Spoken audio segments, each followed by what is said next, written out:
E aí pessoal, tudo bem?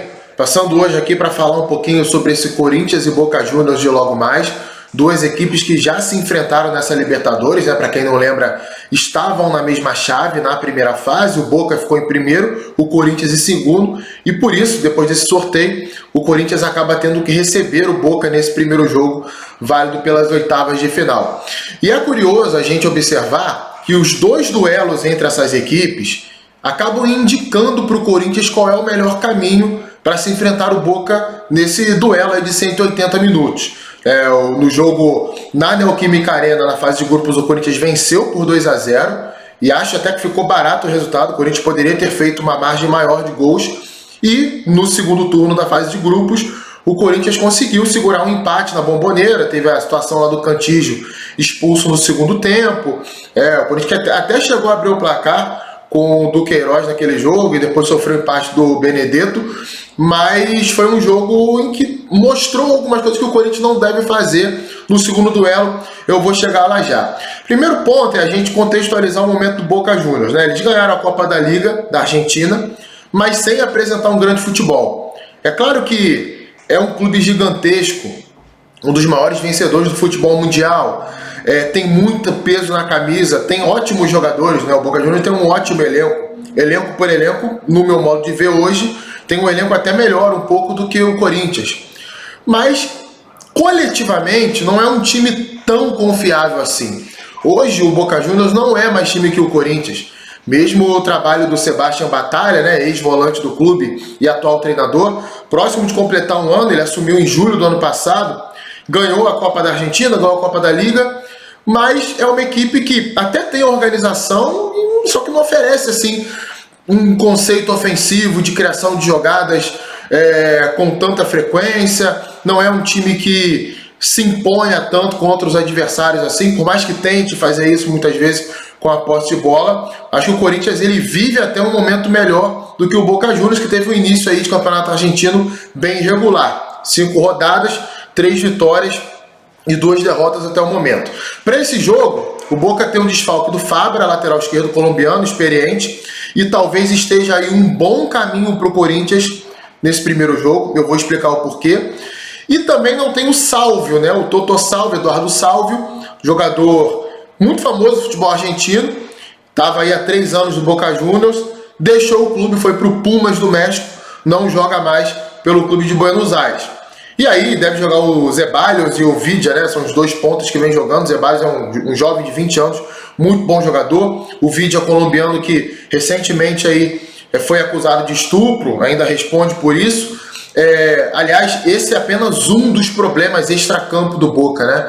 O Boca é um clube, como eu falei antes, gigante e que tem vários problemas extracampo, de membros da diretoria, problemas disciplinares de jogadores. Há pouco tempo o Benedetto e o Rojo, né? O zagueiro Marcos Rojo, que na comemoração da Copa da Liga Argentina fumou dentro do gramado.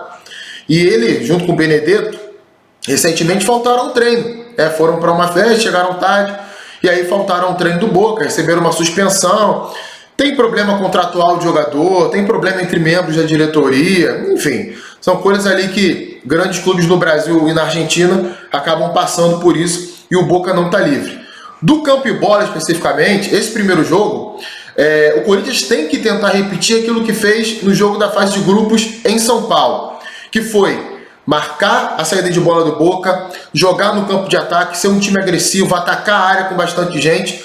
Dessa forma, abriu o placar logo cedo com aquele gol do Maicon de cabeça, aproveitando o cruzamento da direita, e controlou a partida, né? Foi melhor no primeiro tempo, depois recuou, atuou em contra-ataque na segunda etapa e foi superior ao Boca Juniors. Então, essa postura de ser agressivo, de ter ímpeto com a bola, de mostrar ao Boca Juniors que em São Paulo quem vai mandar no jogo é o Corinthians, eu acho que nessa primeira partida tem que ser o ideal. É claro que a gente falando aqui ou falando aqui sentado é muito fácil. Dentro de campo as coisas são diferentes, tem dificuldade. O Boca Juniors tem bons jogadores, mas eu vejo no time do Corinthians hoje potencial para fazer isso.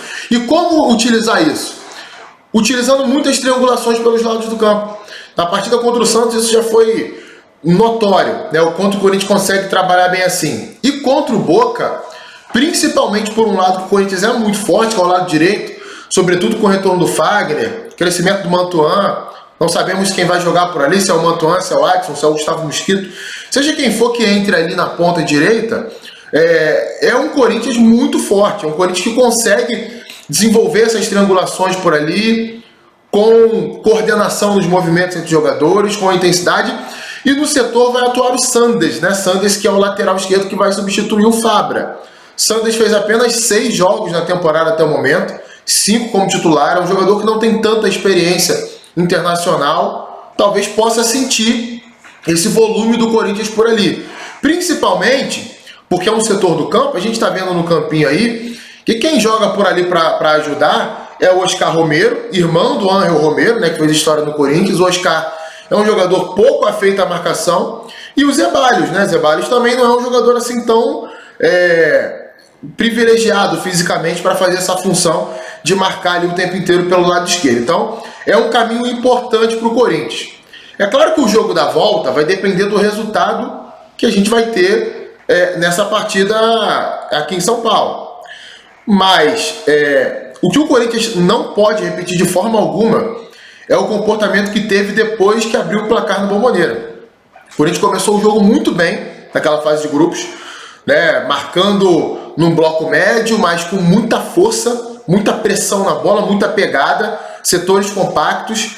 Com a bola, o jogo não está mais no elenco do Corinthians, mas naquela partida ele foi muito importante. O Corinthians fez algumas ligações diretas para ele reter a bola no campo de ataque, e a partir daí o time se estabelecer, né? Gastar um pouco mais a posse, ficar com ela, não ficar sofrendo tanta pressão do Boca Juniors, e fez um início de jogo muito bom. Depois que abre o placar com o Duqueiroz, o Corinthians começa a recuar muito, começa a trazer o Boca muito para o seu campo. Óbvio, vou citar de novo aqui, falando aqui é muito fácil. É claro que o Boca tem seu mérito, tem bons jogadores, o time do Boca consegue se posicionar bem em campo, né? A gente percebe nitidamente os pontas bem abertos, os laterais dando suporte ali por trás, auxiliando na circulação da bola, o meio-campo do Boca Juniors, com Varela, com o Paul Fernandes, que é um excelente jogador, e o Oscar Romero também é muito bom jogador, trabalham bem essa bola.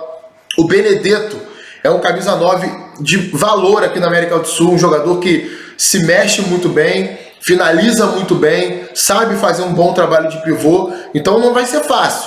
Mas o Corinthians tem meios para tentar igualar, anular esse tipo de força que a equipe argentina tem. E um deles é justamente isso, não recuar tanto, não aceitar tanto essa pressão, tentar reter um pouquinho mais a bola, não marcar tanto atrás assim. É claro que o Boca tem 2 jogadores muito fortes, atacando a profundidade, e o Corinthians vai ter que ter muita atenção com isso. Tanto o Vídeo, o colombiano, quanto o Zeballos, se eles forem escalados também no jogo de volta, eles têm muita velocidade, jogadores muito agressivos para explorar as costas da defesa do Corinthians. Mas se você adiantar a marcação e tiver pressão na bola, e aí os jogadores de frente têm que ter essa conscientização, o Corinthians pode controlar isso e também controlar essa posse de bola que o Boca tenta implementar no campo de ataque quando joga dentro de casa.